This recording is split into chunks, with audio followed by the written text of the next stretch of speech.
আমাদের কাছ থেকে কত টাকা নেওয়া হয় গাছ লাগানোর জন্য, তারপর ক্যামেরা লাগানোর জন্য। প্রত্যেকটা ক্লাসে বলা হয় আমাদের প্রবলেমের জন্যই ক্যামেরা লাগানো হয়, যাতে আমাদের কোনো ক্ষতি না হয়।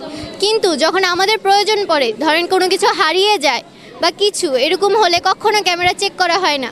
তাহলে কেন আমাদের থেকে টাকা নেওয়া হয়? ক্যামেরাগুলো নষ্ট, অনেক টিচার আছে ক্যামেরাগুলো সব নষ্ট, তারা ঠিকও করে না, কিচ্ছু করে না।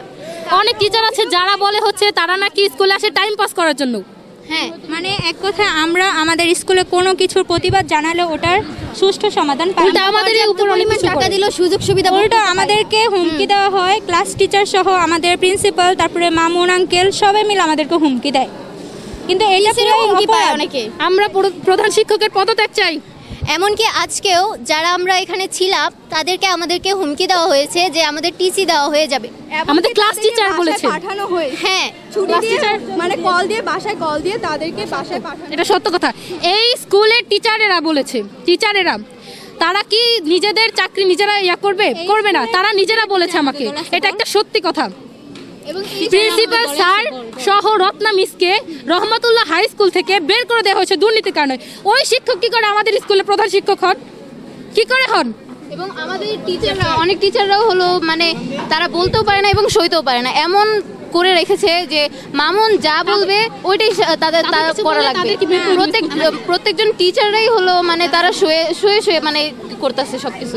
না, আরেকটা কথা বলার আছে, যখন রত্না মিস প্রথম এসেছিল তখন হচ্ছে আমাদেরকে মেয়েদেরকে বিশেষ করে একটা জিনিস বলেছে যে বেনি করে আসতেই হবে।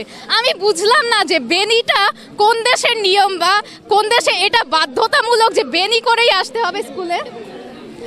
আমরা ছুটি করে আসি, প্রত্যেকটা স্কুলের শিক্ষার্থীরা যেরকম সব মানে সুশৃঙ্খলভাবে পরিপাটি হয়ে আসে সেভাবেই আমরা আসি, কিন্তু সে হচ্ছে বেনি না করে আসলে স্টুডেন্টদের অপমান করত। তারপর হচ্ছে শীতের সময় যেটা নীল কালার সোয়েটার না পরলে হচ্ছে সোয়েটার খুলে নেওয়া হতো বাচ্চাদের গা থেকে, তাদেরকে ঠান্ডার মধ্যে রাখা হতো। হ্যাঁ, স্কুল থেকেও বের করে দিত অপমান করে। অনেক টিচার তো আমাদের গায়ে হাতও উঠায়। রত্না মিস বলেছেন তিনি নাকি স্কুলে আসে টাইম পাস করার জন্য।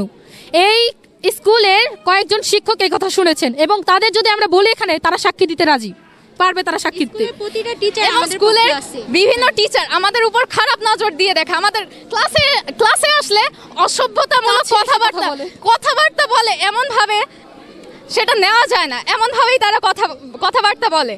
তারা জানে না যে স্টুডেন্টদের সাথে কিভাবে কথা বলতে হয়, মেয়েদের সাথে কিভাবে কথা বলতে হয়, তারা এতটুকুই জানে না। তারা কিভাবে শিক্ষক হয়ে আসলো আমাদের স্কুলে আমি বুঝতে পারলাম না। এবং অনেক টিচাররা আমাদের বডি শেপিংও করে, আমাদের স্টুডেন্টদের মধ্যে, ফ্রেন্ডদের মধ্যে তারা এমন কথা বলে যাতে আমরা পরবর্তীতে ওই তাদের কথা মতোই আমরা মনে করে বলে ফেলি আমাদের বন্ধুদের। কিন্তু এটা তো আর ঠিক না, টিচার হয়েও কেন আমাদের বডি শেপিং করবে তারা। তারপর